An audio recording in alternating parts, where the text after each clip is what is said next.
अच्छा,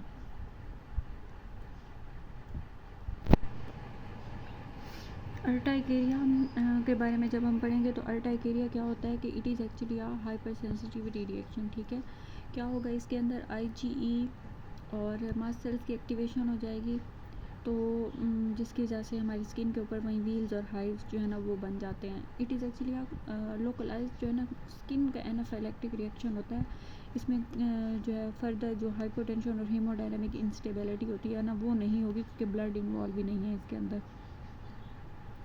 अब ये डिफरेंट फूड की वजह से भी हो सकता है, मेडिसिन की वजह से भी हो सकता है, एनाफाइलेक्टिक रिएक्शन स्किन में, इमोशंस, इंसेक्ट बाइट की वजह से भी हो सकता है। मेडिसिन में आ गई aspirin, antacids, morphine, codeine, antibiotic, penicillin, quinolones, ACE inhibitors भी काज कर रहे होते हैं। फूड, काफ़ी सारे लोगों को ये मसला होता है पीनट्स की वजह से, फ़िश, टोमेटो, स्ट्रॉबेरी और लेटेक्स ग्लव्स का भी मैंने काफ़ी देखा है कि अर्टाइकेरिया होता है पेशेंट्स को। अब एक्यूट अर्टाइकेरिया जो है उसका ड्यूरेशन लेस देन 6 वीक हो सकता है और खुद ही मोस्टली रिजॉल्व हो जाते हैं केसेस। क्रॉनिक जो है ना वो मोर देन 6 वीक, ये पेशेंट्स के लिए प्रॉब्लमेटिक होता है कि even pressure on to the skin हो गया, कोल्ड, वाइब्रेशन, हर चीज़ से जो है ना उनको अर्टाइकेरिया हो रहा होता है। अब अगर pressure on to the skin हो resulting in a localised urticaria, it is also known as the डर्मेटोग्राफिज्म।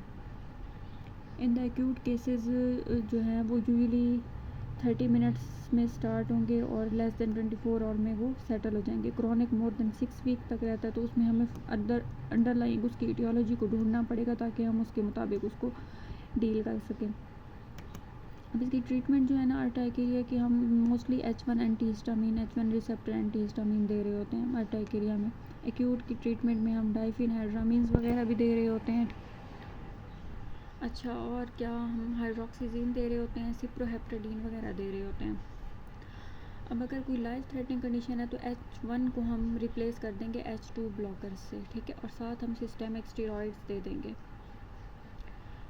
Chronic therapy के अंदर ना हम ऐसी एंटीहिस्टामिन देंगे जिससे पेशेंट को सिडेशन ना हो, ताकि वो अपने जो रोज़मर्रा के काम है वो तो करता रहे। ठीक है, लोरेटिडीन होगी, डेसलोरेटिडीन, फेक्सोफेनाडीन और सिट्रीजिन वगैरह दे रहे होते हैं हम इसके अंदर। अच्छा, ये जो दो एंटीहिस्टामिन हैं एस्टेमिजोल और terfenadine, these are contraindicated in the case of urticaria because ये कुछ और मेडिकेशंस के साथ मतलब इंटरेक्ट इस तरह से करते हैं कि हार्ट ब्लॉक के चांसेस को इंक्रीज़ कर देते हैं। मैक्रोलिड एंटीबायोटिक हो गई या फिर हिपैटिक P450 सिस्टम हो गया, ठीक है, उसके ऊपर इनका इफेक्ट होता है, तो इसकी वजह से एस्टेमिजोल और टर्फिनाडीन कंट्राइंडिकेटेड होती हैं।